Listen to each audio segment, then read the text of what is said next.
Assalamualaikum warahmatullahi wabarakatuh. Alhamdulillah, wassalatu wassalamu ala rasulillah, wa la hawla wa la quwata illa billah. Ada 3 pesan yang disampaikan oleh Rasulullah Shallallahu Alaihi Wasallam berkaitan dengan keadaan kita jika ingin hidup bahagia di dunia maupun nanti kita sejahtera dan selamat nanti di akhirat kelak. Yang pertama, pesan dari baginda Muhammad Shallallahu Alaihi Wasallam adalah ittaqillaha haitsu ma kunta. Bertakwalah kita kepada Allah Subhanahu wa taala dimanapun kita berada. Dalam keadaan apapun, dalam kondisi apapun, dan dalam situasi apapun. Ini maksudnya ya. Jadi kita diperintahkan oleh Rasulullah Shallallahu Alaihi Wasallam bertakwa kepada Allah Subhanahu wa taala itu tidak mengenal tempat dan tidak mengenal waktu. Fi kulli makanin wa fi kulli waqtin. Kita harus bertakwa kepada Allah Subhanahu wa taala dalam keadaan apapun dan dalam kondisi apapun. Ini yang pesan yang pertama. Nah, sekarang kita pahami apa itu takwa. Kalau yang sering kita lihat atau yang sering kita dengar, takwa itu adalah imtisalul awamiri wajtinabun nawahi. Fi kulli makanin, ya. Dalam artian zahiran wa batinan, sirran wa alaniyah. Jadi kita melaksanakan segala yang Allah perintahkan dalam keadaan zahiran, nyata, atau dalam keadaan terang-terangan, wa batinan, maupun dalam keadaan sembunyi-sembunyi. Kemudian sirran wa alaniyah. Jadi kita harus bertakwa kepada Allah Subhanahu wa taala itu bukan di tempat-tempat tertentu atau di kondisi tertentu. Kita senang kita bertakwa, kita sedih kita bertakwa, kita ditimpa musibah kita bertakwa, kita dalam keadaan dapat musibah kita juga bertakwa kepada Allah Subhanahu wa taala. Begitu juga dengan kondisi ekonomi misalkan. Kita dalam keadaan berkecukupan kita bertakwa kepada Allah Subhanahu wa taala, dalam keadaan yang tidak memiliki apapun juga kita bertakwa kepada Allah Subhanahu wa taala. Jika kondisi ini kita miliki, maka kita bisa merasakan kebahagiaan hidup di dunia ini. Karena gambaran kehidupan kita di akhirat kelak itu tidak jauh bagaimana kondisi kehidupan kita di dunia ini. Jika kondisi keadaan hati kita di dunia dalam keadaan sedih, galau, banyak masalah, selalu merasa susah, bisa jadi nanti kita di akhirat dalam keadaan semacam itu. Na'udzubillah, summa na'udzubillah. Kemudian yang kedua adalah wa'at bi'is sayyi'atal hasanata tamhuha.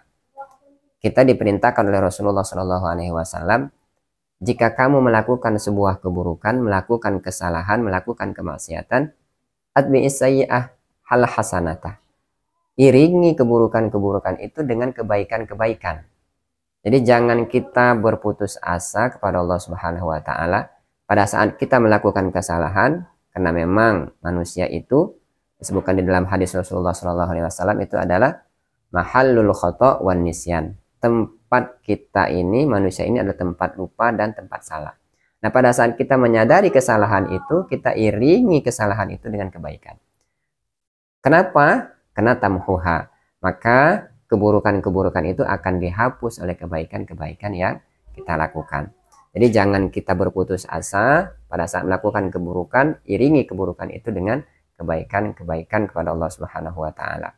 Karena hakikatnya manusia tidak ada yang suci 100%, mereka pasti pernah melakukan keburukan, dan sebaik-baik manusia itu adalah orang yang mengakui kesalahannya dan dia segera bertaubat kepada Allah Subhanahu wa taala. Ini yang kedua. Kemudian yang ketiga, wa khaliqin nasa bi khuluqin hasan.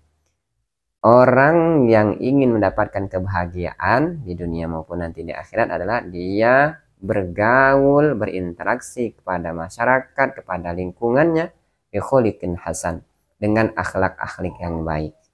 Tutur katanya memberikan kesejukan, tingkah lakunya membuat orang tidak tersinggung, kehadirannya bukan membuat onar, tetapi sesuatu yang ditunggu-tunggukan karena dia memberikan kesejukan dan kedamaian. Nah, kenapa? Karena dia memiliki akhlak yang terpuji, akhlak yang mulia, akhlak yang dinanti-nantikan oleh masyarakat. Sehingga dampak dari kebaikannya itu tadi, akhlak yang ia miliki itu tadi, memberikan kedamaian di sekitarnya dan itu berdampak kepada dirinya secara pribadi.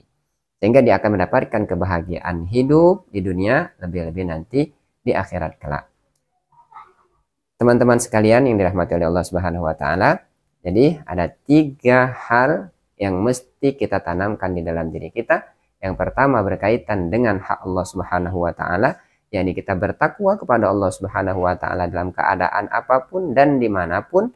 Kemudian berkaitan dengan hak kita secara pribadi, yakni pada saat kita melakukan keburukan, melakukan kesalahan, melakukan kemaksiatan, kita iringi keburukan-keburukan itu dengan melakukan kebaikan supaya keburukan itu dihapus oleh Allah Subhanahu wa taala.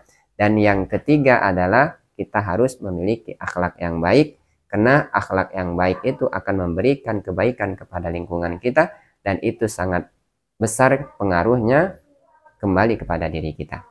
Terima kasih, semoga bermanfaat. Wallahu a'lam bishawab. Assalamualaikum warahmatullahi wabarakatuh.